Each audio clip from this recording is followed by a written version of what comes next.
안녕하십니까? 잘 지내셨어요? 오늘 말씀 제목은 열두를 세우셨으니입니다. 요절 마가복음 3장 14, 15절을 같이 읽겠습니다. 14, 15절 시작. 이에 열두를 세우셨으니 이는 자기와 함께 있게 하시고 또 보내사 전도도 하며 귀신을 내쫓는 권능도 가지게 하여 하시니라. 네, 기도하겠습니다. 은혜로우신 주님, 오늘도 우리가 살아계신 성부 하나님, 성자 하나님, 성령 하나님을 예배할 수 있도록 우리를 인도하시고 은혜 주심을 감사합니다. 우리가 하나님께 감사하고 하나님을 기쁘시게 하고자 하는 소원 가운데 하나님을 예배하게 해주십시오. 또 주님께서 우리에게 예수님을 통한 주 용서의 은혜와 또 하나님의 말씀을 통한 은혜를 풍성하게 주시기를 기도합니다. 주님께서 이 자리에 임재하여 주시고 우리를 긍휼히 여겨 주시옵소서. 예수님의 이름으로 기도하였습니다. 아멘. 오늘 말씀은 예수님께서 사도라 불리는 열두를 세우시는 내용입니다. 오늘 말씀을 통해서 예수님의 제자로 부르심을 받은 사람, 그러니까 제자죠. 제자의 축복과 제자의 사명에 대해 배울 수 있기를 기도합니다.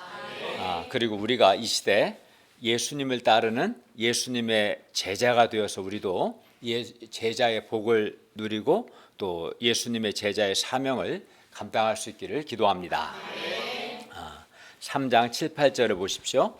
예수님께서 제자들과 함께 바다로 물러가시니 갈릴리에서 큰 무리가 따르며 유대와 예루살렘과 유대 남쪽 지역인 이두메와 요단강 건너편과 또 갈릴리 북서쪽에 위치한 두로와 시돈 근처에서 많은 무리가 예수님께서 하신 큰일을 듣고 예수님께 나왔습니다. 이렇게 갈릴리뿐만 아니라 유대 전역과 이방 지역에서까지 많은 사람들이 예수님께 나온 이유가 뭡니까?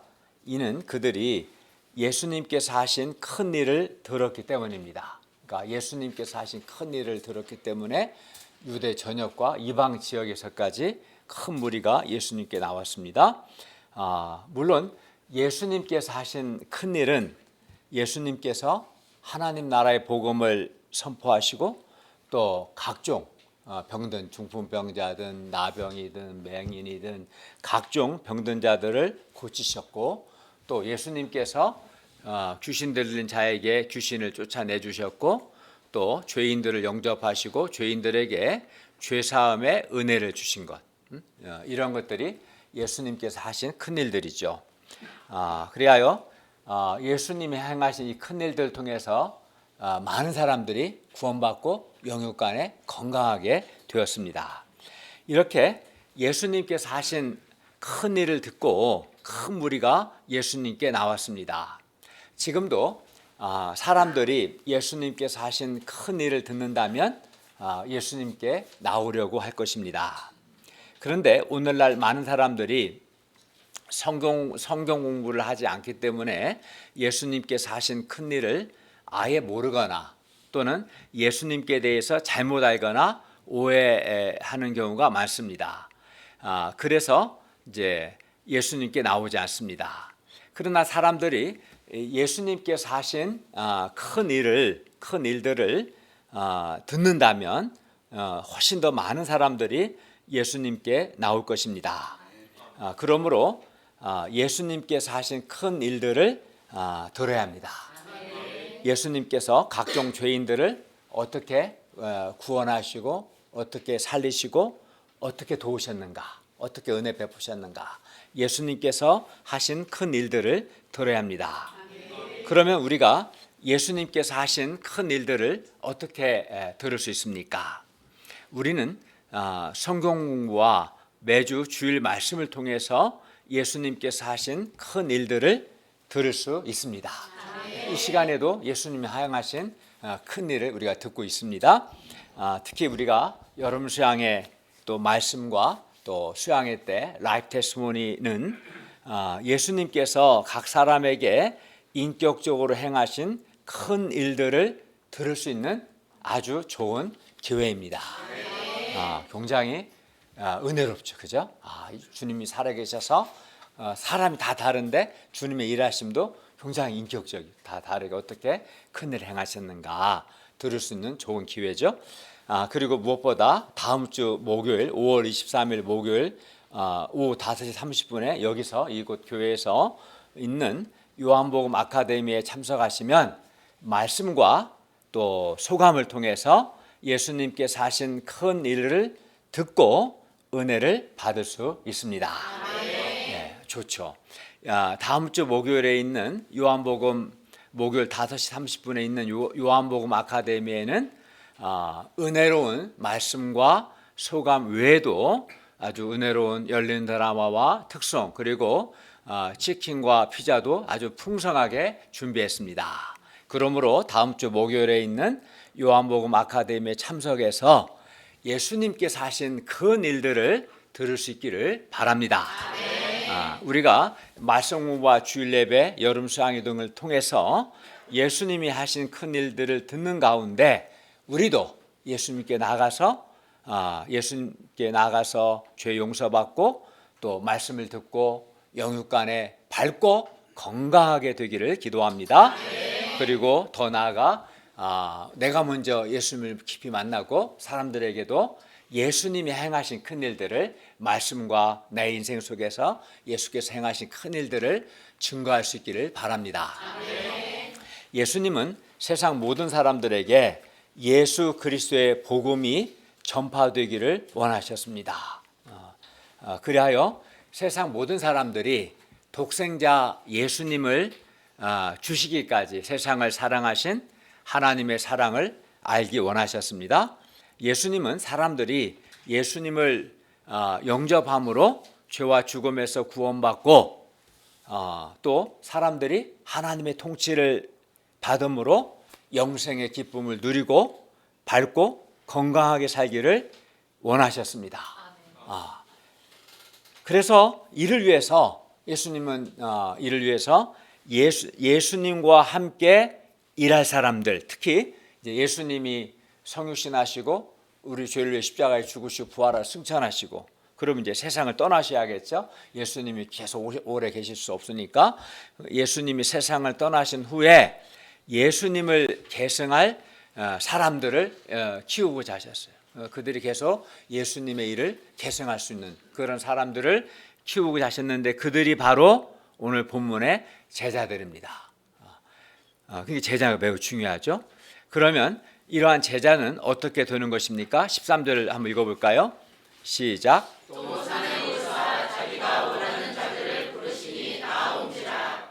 예수님은 자기가 원하는 자들을 부르시되 12명 한 사람 한 사람을 인격적으로 부르셨습니다. 따라서 예수님의 제자는 예수님께서 먼저 부르셔야 합니다. 예수님께서 선택해 주셔야 합니다. 여러분은 사실 막 엄마 아빠가 아침에 깨워서 보낸 것 같지만 근본적으로는 예수님께서 부르셔서 오늘 이 자리에 오신 겁니다. 예수님의 선택이 먼저 있었던 거죠.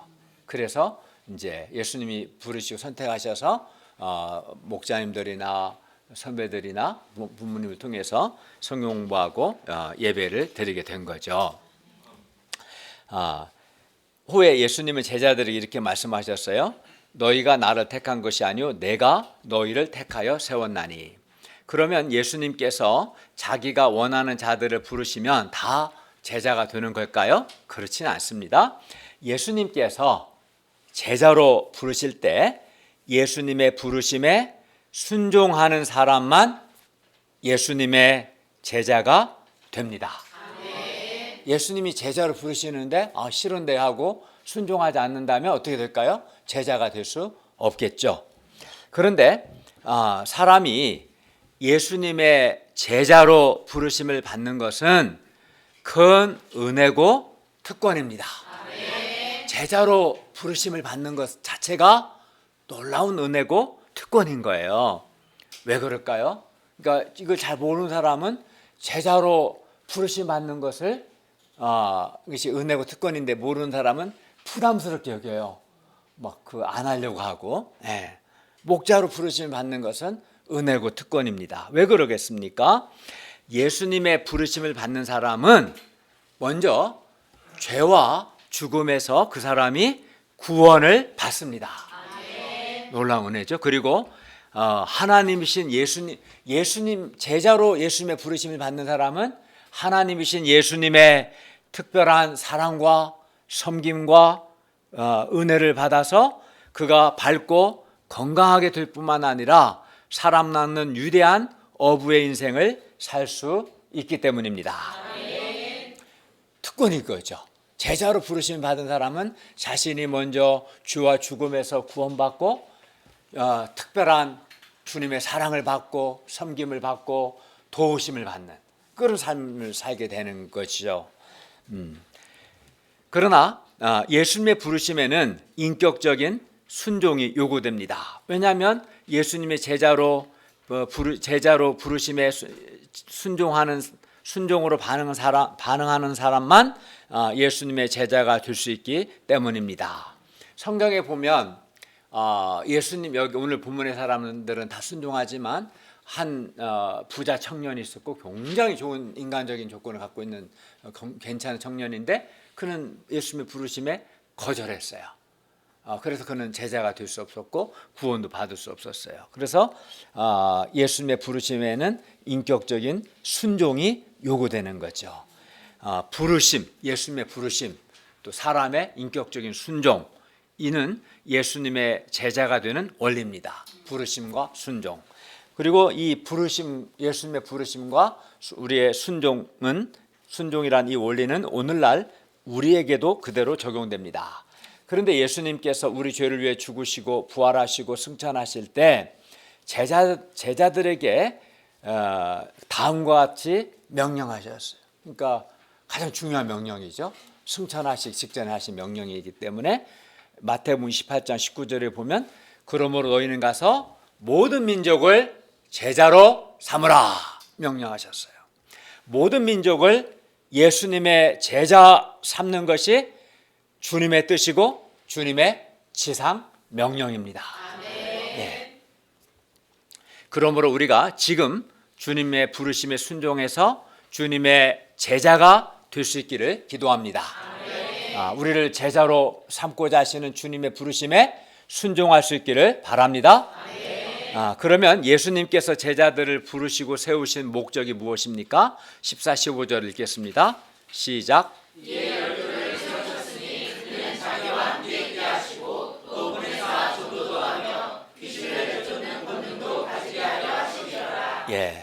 예수님께서 12를 세우신 목적은 크게 두 가지인데요. 첫째는 14절 보니까 뭐라고 되어 있어요? 자기와 함께 있게 하시는 것. 둘째는 보내기 위해서입니다. 첫째는 자기와 함께 있게 하기 위해서이고 두 번째는 보내기 위해서 12를 부르시고 제자로 세우셨습니다. 첫째, 예수님은 예수님과 함께 있게 하기 위해서 제자들을 부르셨습니다. 사람이 예수님, 하나님이신 예수님과 함께 있는 것보다 더 큰 은혜와 복은 없을 겁니다. 왜냐하면 아까도 말씀드린 것처럼 예수님과 함께 있게 되면 예수님으로부터 많은 은혜와 사랑과 섬김과 도움을 직접 받을 수 있기 때문입니다. 예수님은 12제자 한 사람 한 사람을 인격적으로 사랑하시고 섬겨주시고 도와주셨습니다. 그래서 사도 요한 같은 경우는 이 예수님의 이 사랑을 잊지 못해서 자신을 가리켜 주께서 사랑하시는 제자라고 표현했습니다. 그는 예수님의 제자가 되어 예수님과 함께 있으면서 예수님의 사랑을 많이 경험했어요. 그걸 잊지 못했습니다. 제자들은 요한 외에도 제자들은 예수님과 함께 있으면서 함께 있기 때문에 예수님과 인격적인 신뢰와 사랑의 관계가 더욱 깊어질 수 있었습니다. 그러므로 이렇게 예수님과 함께 있으면서 하나님이신 예수님의 특별한 사랑과 섬김을 받고 예수님과 신뢰와 사랑의 관계가 깊어지는 것은 큰 은혜고 복입니다. 많은 사람, 모든 사람에게 주어진 건 아니었겠죠. 성육신하신 예수님과 함께 할 수 있는 사람은 딱 12명에 제한되어 있었어요. 당시에는. 제자들은 또 예수님과 함께 있으면서 함께 있기 때문에 가장 가까이서 예수님을 보고 배울 수 있었습니다. 제자들은 예수님과 늘 24시간 함께 있었기 때문에 가장 가까이서 예수님의 모든 것을 볼 수 있었습니다. 제자들은 예수님께서 각종 많은 그 병자들을 고치시고 또 오병이어로 5,000명을 먹이기도 하시고 또 물 위를 걷기도 하시고 사나운 바다를 말씀으로 잔잔케도 하시고 귀신들을 쫓아내기도 하시고 또 예수님께서 나사로처럼 죽은 자를 살리시는 것 등을 가장 가까이서 볼 수 있었습니다. 놀라운 특권이죠. 이 외에도 예수님께서 행하신 많은 능력의 역사들, 하나님이신 예수님 행하신 놀라운 능력 역사들을 가장 가까이에서 직접 볼 수 있었습니다. 그리하여 예수님을 올바르게 알고 예수님을 더욱 신뢰할 수 있게 되었습니다. 제자들은 또 예수님과 함께 있으면서 예수님의 말씀을 듣고 배울 수 있었습니다. 또 무리들을 불쌍히 여기시는 예수님의 목자의 마음을 보고 배울 수 있었고 또 하나님을 기쁘시게 하고자 애쓰시는 예수님의 열정을 보고 배울 수 있었습니다. 또 새벽 이른 시간에 한적한 곳에서 기도하시는 예수님을 늘 보고 배울 수 있었고 열정적으로 전도하시는 예수님을 보고 배울 수 있었습니다. 예수님과 함께 있었기 때문에 이렇게 가장 가까이서 예수님 행하신 일들을 보고 예수님의 사랑과 섬김을 받고 예수님의 말씀도 듣고 보고 배울 수 있었어요. 또 제자들은 믿음이 없고 서로 제자들끼리 큰 자가 되고자 경쟁도 했었는데요. 이때 예수님의 책망도 듣고 영적인 훈련도 받았습니다. 제자들은 이렇게 예수님과 함께 있으면서 예수님이 바로 하나님의 아들이심을 알게 되었고 예수님의 말씀을 통해서 하나님 나라에 대해서도 알게 되었습니다. 또 제자들은 예수님의 책망도 받고 훈련도 받으면서 올바른 영적 가치관, 예를 들어서 섬기는 자가 큰 자가 되고자 하는 자는 섬기는 자가 되어야 한다는가, 이렇게 올바른 영적인 가치관을 가진 믿음의 사람들로 성장할 수 있었습니다. 예수님은 또 제자들의 많은 허물과 잘못과 실수들도 용서하시고 감당해 주셨습니다. 그리하여 제자들은 이렇게 예수님과 함께 있으면서 예수님의 모든 것을 보고 듣고 배우고 사랑과 섬김을 받고 때로는 책망도 훈련도 받으면서 그 예수님을 계승해서 그 시대를 섬길 만한 영적인 지도자들로 성장하게 되었습니다. 사람이 이렇게 하나님이신 예수님과 함께 있으면서 예수님을 보고 배우고 예수님의 사랑과 섬김을 받을 수 있는 것은 놀라운 은혜인 겁니다. 그런데 이제 이렇게 예수님과 함께 있는 것은 놀라운 특권인데요. 제자들이 예수님과 함께 있으려면 예수님을 중심으로 살아야 하기 때문에 예를 들어서 예수님과 함께 있으려면 예수님이 계시는 곳에 제자도 있어야 하고 예수님이 가시는 곳에 제자도 가야 하기 때문에 제자의 삶에는 기본적으로 자기 부인이 요구됩니다. 제자들은 이렇게 예수님과 함께 하기 위해서 예수님 때문에 생활의 제약을 받기도 합니다. 그래서 예수님의 제자 되는 것을 부담스러워하는 사람도 있습니다. 그러나 예수님과 함께 있는 제자의 삶에는 예수님이 주시는 더 큰 은혜와 복이 있습니다. 예수님이 주시는 은혜와 복이 제자의 삶에 따르는 자기 부인이나 자기 부담보다 훨씬 더 큽니다. 우리식으로 말하면 가성비가 좋은 거죠. 그렇잖아요. 제자는 예수님과 함께 있으면서 예수님께서 주시는 죄 용서의 은혜, 또 사랑, 섬김 받으며 또 예수님의 은혜로운 통치를 받으며 마음의 평화와 영생의 기쁨을 누리게 됩니다. 이걸 세상 어디에서 얻을 수 있겠어요? 누가 우리에게 조용수를 줄 수 있고 누가 우리에게 영생의 기쁨을 줄 수 있겠습니까? 그죠?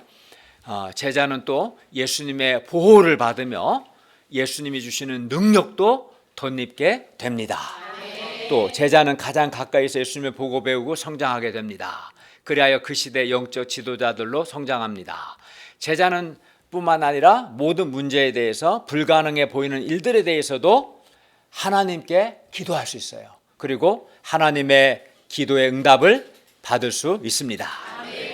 이렇게 예수님과 함께 있는 제자의 삶에 비록 자기 부인이 있긴 하지만 우리가 살펴본 것처럼 자기 부인보다 더 큰 은혜와 복이 있고 풍성함이 있고 영생의 기쁨이 있습니다. 그렇기 때문에 예수님과 함께 있는 이 제자의 삶은 부담스러운 것이 아니라 은혜요, 축복이요, 특권입니다. 예수님을 따르는 제자의 삶을 살고자 하는 소원이 생깁니까? 예. 정말 그렇습니까? 이다 왜 입 다물고 있어요? 소원이 없어요? 소원 있어요, 없어요? 네, 갑자기 팍 치고 들어오니까 깜짝 놀랐죠. 부담스러운 게 아니지 사실. 부담이 있지만 부담과 비교할 수 없는 놀라운 은혜와 복이 있는 거죠. 예수님의 제자가 되어서 예수님과 함께 있으면서 예수님 하신 일들을 보고 배우고 또 주님의 사랑과 섬김을 받고 성장할 수 있기 때문에요. 그러나 성육신하신 예수님께서 우리 죄를 위해서 십자가에서 죽으시고 부활하시고 승천하셨기 때문에 지금 우리에게 성육신하신 예수님은 안 계십니다. 그렇죠? 그러면 우리가 예수님 성육신하신 예수님은 승천하셨기 때문에 성육신하신 예수님이 안 계시는데 그럼 우리가 어떻게 예수님과 함께 있을 수 있습니까? 우리는 말씀을 통해서 왜냐하면 기록된 말씀에 예수님이 하신 말씀들 행하신 일들이 다 기록되어 있기 때문에 우리는 기록된 말씀 성경을 통해서 그리고 성령님 안에서 예수님과 함께 있을 수 있습니다.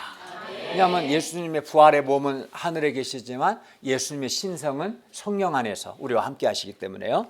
우리는 말씀 안에서 예수님을 알 수 있고 기록된 말씀을 통해서 우리가 예수님의 말씀을 듣고 예수님을 배울 수 있고 예수님을 만날 수 있습니다. 그리고 예수님은 성령 안에서 우리와 함께 하시기 때문에 우리가 성령님을 의지하고 성령의 인도함을 받는 삶을 통해서 우리는 성령님 안에서 우리와 함께 하시는 예수님과 함께 할 수 있습니다.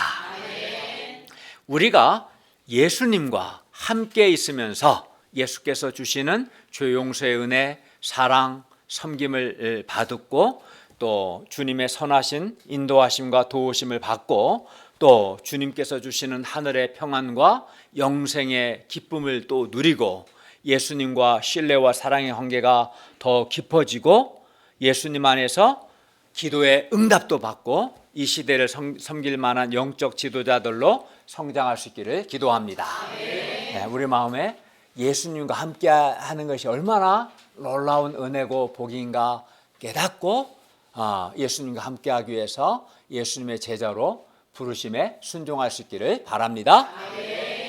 둘째, 예수님은 제자들을 보내기 위해서 부르셨습니다. 첫째는 제자들과 함께 있게 예수님과 함께 있게 하기 위해서 부르셨고 둘째는 제자들을 보내기 위해서 부르셨어요.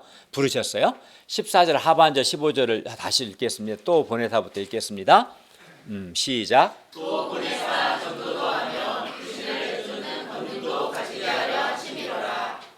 예수님은 제자들을 보내기 위해서 부르셨는데 예수님께서 제자들을 보내시는 목적은 그들로 전도도 하고 주신도 내쫓도록 하기 위해서입니다. 먼저 예수님은 전도하도록 제자들을 보내십니다. 전도가 뭡니까? 전도는 제자들이 예수님과 함께 있으면서 예수님에게서 보고 듣고 배운 모든 것, 그렇죠? 함께 있어야 예수님의 말씀 듣고 예수님 행하신 일들도 보고 예수님과 함께 있으면서 그들이 보고 배운 모든 것, 한마디로 말하면 예수 그리스도의 복음, 하나님의 아들 예수 그리스도의 복음을 전하는 것이 전도입니다. 이게 전도를 하려면 뭐가 먼저 있어야 하냐면 예수님과 함께 있어야겠죠. 예수님과 함께 있으면서 예수님에게서 그들이 보고 듣고 배운 그 모든 것, 그걸 있어야죠. 그것을 내가 전하는 거예요. 그게 전도인 거죠. 그러니까 예수님 경험이 없으면 전도를 못하는 거죠. 그죠? 그들이 보고 듣고 배운 예수님에 관한 모든 것, 곧 하나님의 아들 예수 그리스도의 복음을 전하는 것, 이게 전도입니다. 즉 예수님께서 우리를 사랑하사 우리 죄를 위해 죽으시고 죽은 자 가운데서 사흘 만에 다시 살아나셨기 때문에 누구든지 예수를 믿으면 죄와 죽음에서 구원받고 하나님과 화목하게 되고 하나님의 통치를 받아서 영생의 기쁨을 얻는다. 이것을 전하는 것이 전도입니다. 이거는 제자들이 보고 듣고 경험한 것들이죠. 이걸 전하는 게 전도입니다. 전도는 예수님께서 주시는 죄 용서, 하나님의 은혜로운 통치, 영생에 대해서 선포하는 겁니다. 그리고 누구든지 전도를 받아서 십자가에서 우리를 대신하여 우리가 받아야 할 정죄를 대신 받으시고 우리가 받아야 할 죄의 저주를 대신 받으신 예수님을 믿으면 그는 죄와 죽음에서 구원받고 하나님의 은혜로운 통치를 받습니다. 예. 그런데 우리가 예수님을 믿으려면 이렇게 예수님을 믿을 때 죄 용서받고 하나님과 화목하게 되고 하나님의 은혜로운 통치를 받아 영생의 기쁨을 누리고 삶 속에서 하나님의 선하신 도우심과 인도하심을 받고 또 기도 응답도 받고, 이게 다 하나님의 복음이죠. 이걸 듣고 믿으면 이런 은혜를 누리는데, 그런데 이제 우리가 예수님을 믿으려면 뭐가 먼저 있어야 하냐면 예수 그리스도의 복음을 들어야 돼요. 듣지 않고 믿을 수는 없잖아요. 그죠? 복음을 들어야 믿을 수 있죠. 그런데 또 우리가 복음을 듣기 위해서는 누군가 예수 그리스도의 복음을 전파해야 합니다. 이게 바로 전도죠. 누군가 전도를 해야 복음을 듣고 복음을 들어야 믿고 믿음을 가져야 구원을 받겠죠. 그죠? 따라서 예수 그리스도의 복음을 전하는 전도가 없으면 구원 역사가 일어날 수 없습니다. 그러므로 예수 그리스도의 복음을 전하는 전도가 반드시 있어야 합니다. 그래서 고린도전서 1장 21절은 이렇게 말씀합니다. 하나님의 지혜에 있어서는 이 세상이 자기 지혜로 하나님을 알지 못하므로 하나님께서 전도에 미련한 것으로 믿는 자들을 구원하시기를 기뻐하셨도다. 전도가 사람들이 추구하는 것이 아니기 때문에 겉으로 볼 때 미련하게 보일 수도 있어요. 또 가성비도 별로 없어요. 많은 사람 전도해도 믿는 사람이 아주 소수이기 때문에 그럴지라도 미련해 보이는 이 전도를 통해서 믿는 자들을 구원하는 것이 하나님의 뜻입니다. 전도를 통해 믿는 자들을 구원하는 것이 하나님의 뜻이고 하나님의 방법입니다. 우리도 누군가의 전도를 듣고 예수 그리스도의 복음을 듣고 구원받았습니다. 예수 그리스도의 복음을 전하는 전도를 통해서 우리 가운데 많은 분들이 이미 구원받았고 변화되고 있고 성장하고 있습니다. 또 지금 제자로 자라고 있습니다. 그렇기 때문에 예수 그리스도의 복음을 전하는 전도가 중요하고 예수님은 전도를 하도록 제자들을 보내십니다. 그런데 전도가 쉽지가 않습니다. 많은 경우 전도는 사람들로부터 환영을 받지 못합니다. 우리가 가정과 캠퍼스와 직장에서 예수 그리스도의 복음을 전하는 전도를 하려고 하면 사람들이 거절하기도 하고 또 배척하기도 합니다. 또 이 과정에서 사탄의 방해가 있습니다. 그래서 전도가 쉽지 않고 또 전도에는 수고가 있고 거룩한 부담이 있고 사탄과의 치열한 영적인 싸움도 있습니다. 그러나 부활하신 예수님께서 성령 안에서 우리와 함께 하셔서 우리가 전도하는 것을 기뻐하시고 도와주십니다. 그리고 우리가 전도하면 구원 역사가 일어납니다. 제자는 전도하도록 보냄을 받은 자들입니다. 전도는 제자의 정체성입니다. 그러므로 오늘날 우리는 중앙대, 숙대 학생들에게 그리고 우리의 가정과 직장에서 전도해야 합니다. 우리가 예수님과 함께 있으면서 보고 들은 것, 우리가 누린 은혜들, 이것을 전해야 합니다. 우리가 예수 그리스도의 복음을 전하는 전도에 힘쓸 수 있기를 기도합니다. 다음으로 예수님은 제자들에게 귀신을 내쫓는 권능도 가지게 해서 보내십니다. 예수님께서 제자들을 보내실 때 귀신을 내쫓는 권능도 가지게 하셨는데, 이는 귀신들, 즉 귀신이 누굽니까? 사탄의 쫄개들, 악한 영들, 악한 천사들을 가리키는데, 이 귀신들과 제자들이 영적 싸움을 싸워야 하기 때문에 예수님께서 제자들을 보내실 때 귀신을 내쫓는 권능을 주셨습니다. 악한 역사의 배후에는 항상 사탄과 사탄의 쫄개들인 귀신들이 활동하고 있습니다. 사람들이 눈에 안 보이니까 모르지만 악한 역사의 배후에는 막 시기하고 미워하고 온갖 죄를 짓고, 이 모든 악한 역사의 원망과 불평과 모든 악한 역사의 배후에는 항상 악한 영인 사탄과 귀신이 반드시 있습니다. 귀신, 사탄과 악한 영들이 활동하고 있습니다. 따라서 이 귀신을 내쫓지 않고는 사람을 구원할 수 없습니다. 우리가 전도할 때 귀신들의 방해가 있습니다.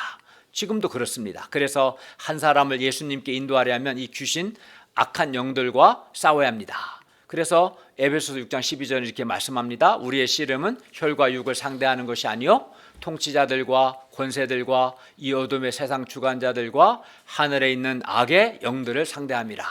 그리고 이 싸움에서 이기려면 귀신을 쫓아낼 수 있는 권능이 있어야 합니다. 그런데 예수님께서 제자들에게 귀신을 쫓는 이 권능을 주셨습니다. 우리가 이 권능을 어떻게 씁니까?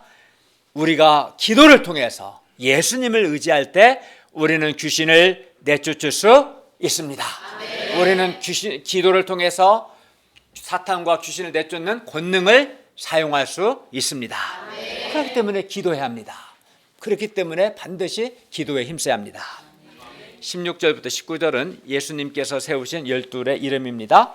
16에서 19절을 다 같이 읽겠습니다. 시작. 이 12를 세우셨으니 시몬에게는 베드로란 이름을 더하셨고 또 세베대의 아들 야고보와 야고보의 형제 요한이니 이 둘에게는 보아너게 곧 우리의 아들이란 이름을 더하셨으며 또 안드레와 빌립과 바돌로메와 마세와 도마와 알페오의 아들 야고보와 및 다데오와 가나나인 시몬이며 또 바르디나니 불린 예수를 판 자더라.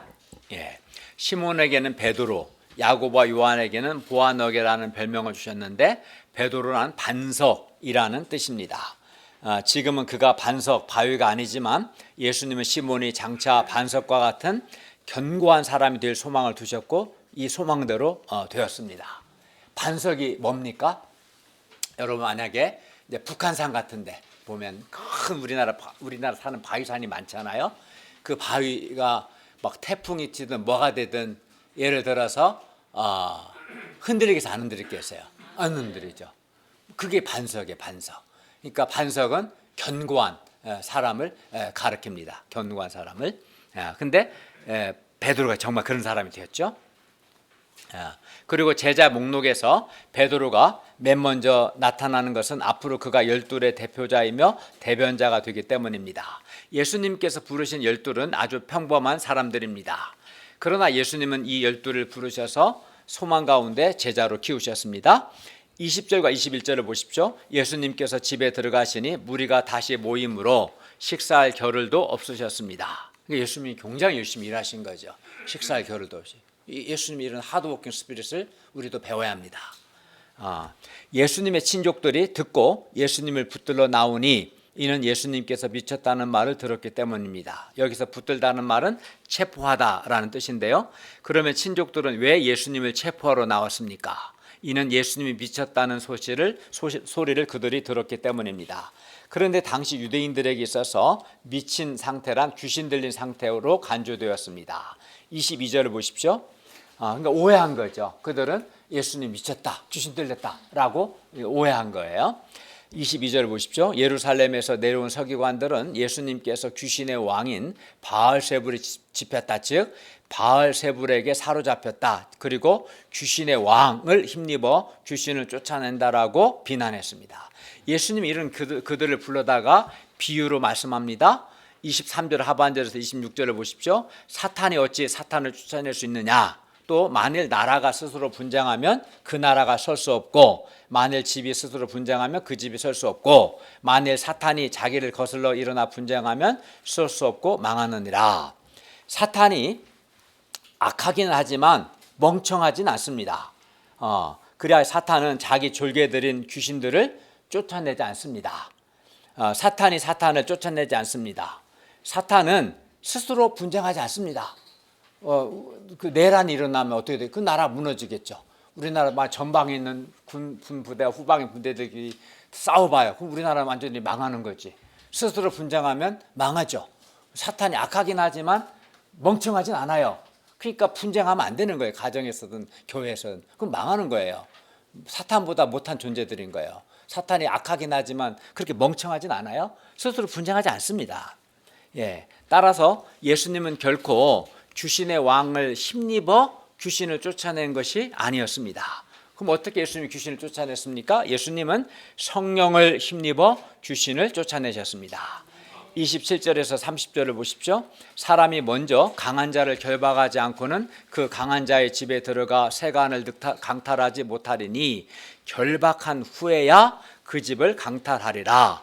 내가 진실로 너희에게 이르노니 사람의 모든 죄와 모독하는 일은 사하심을 얻되 누구든지 성령을 모독하는 자는 영원히 사하심을 얻지 못하고 영원한 죄가 되느니라 하시니 이는 그들이 말하기를 더러운 귀신이 들렸다 함이로라.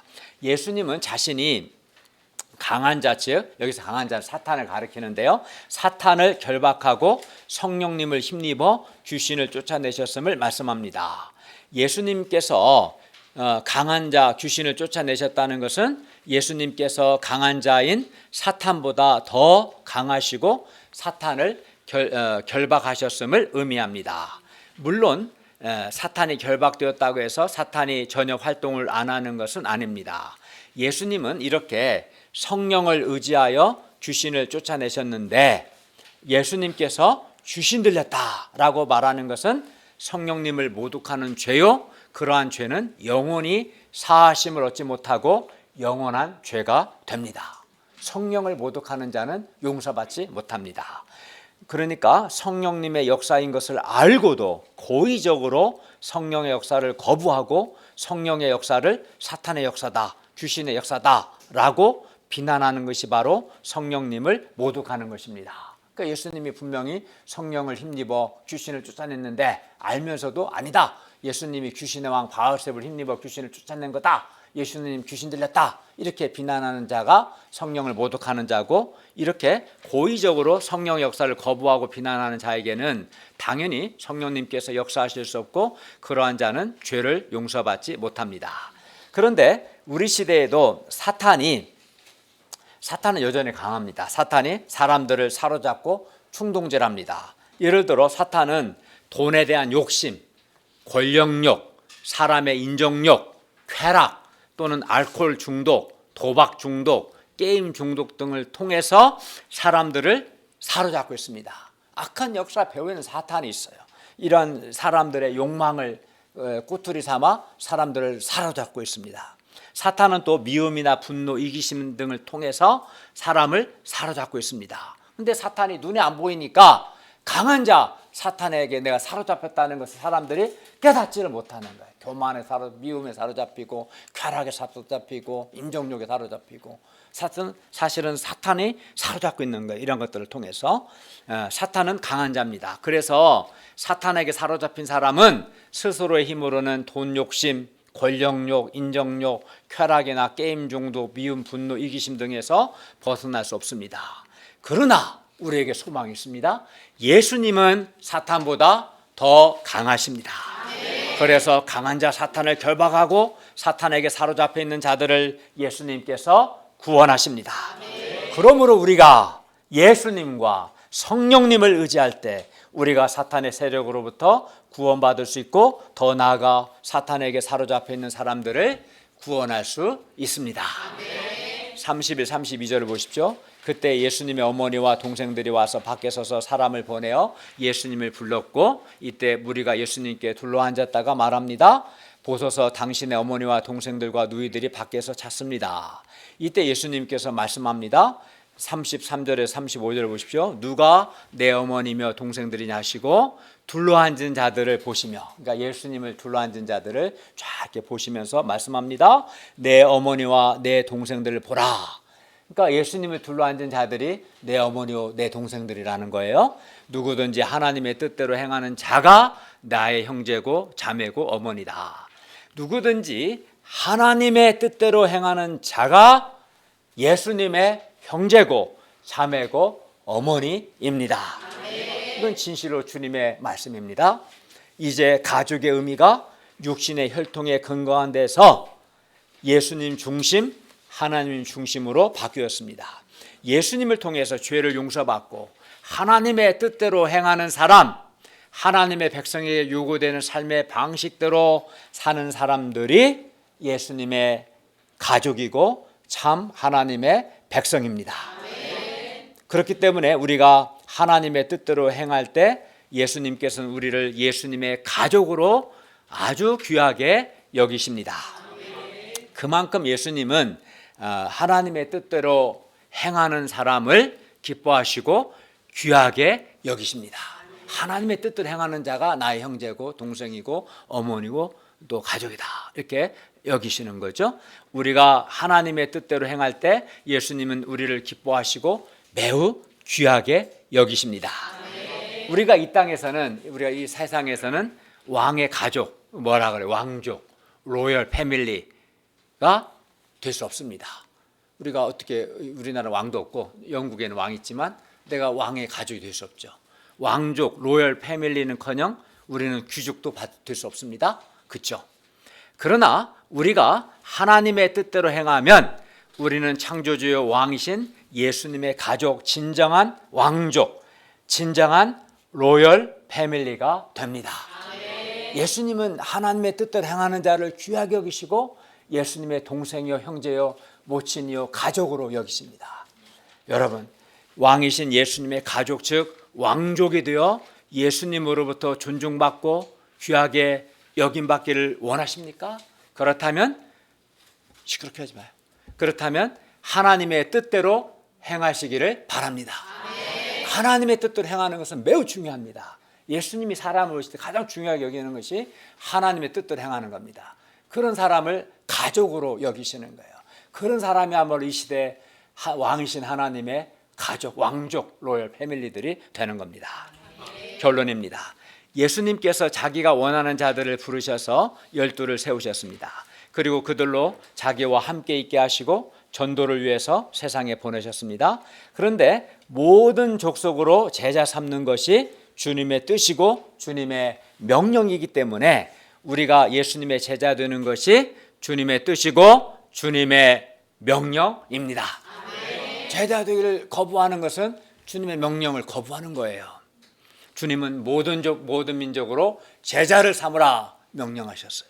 그리고 우리가 예수의 제자가 되는 것이 주님의 명령이고 주님의 뜻입니다. 우리가 예수님과 함께 있고자 할 때 물론 자기 부인이 요구되기도 하지만 우리가 예수님과 함께 있을 때 우리는 말할 수 없는 예수께서 주시는 죄 용서의 은혜를 누리고 예수님의 특별한 사랑과 섬김과 도움을 받을 수 있고 예수님의 통치를 받음으로 영생의 기쁨을 누릴 수 있습니다. 예수님의 말씀을 듣고 배우고 예수님을 닮아갈 수 있습니다. 위대한 영적 지도자들로 성장할 수 있습니다. 그러므로 우리가 예수님의 제자 되어 예수님과 함께하면서 예수님을 배우고 더 나아가 예수님의 보냄을 받아 전도에도 힘쓸 수 있기를 기도합니다. 기도하겠습니다. 오늘 오신 주님, 오늘 말씀을 통해서 예수님의 제자 되는 것이 주님의 뜻이고 명령이며 주님의 제자가 될 때 주님과 함께 있으면서 주님의 말씀을 듣고 주님이 행하신 일들을 보고 듣고 무엇보다 주님이 주시는 죄 용서, 주님이 주시는 특별한 사랑과 은혜와 섬김을 받고 도우심을 받고 또 주님을 배울 수 있는 또 놀라운 특권이 있고 또 이런 제자는 또 보고 듣고 배운 예수 그리스도와 그의 복음을 전도하는 것이 사명이고 정체성임을 가르쳐 주셔서 감사합니다. 우리가 순종해서 이 시대에 주님의 제자가 되어 이 특권과 이 복과 이 사명을 잘 감당할 수 있도록 도와주시고 또 하나님의 뜻대로 행함으로 진정한 왕이신 하나님의 가족들이 로열 패밀리들이 될 수 있도록 도와주십시오. 예수님의 이름으로 기도하였습니다. 아멘.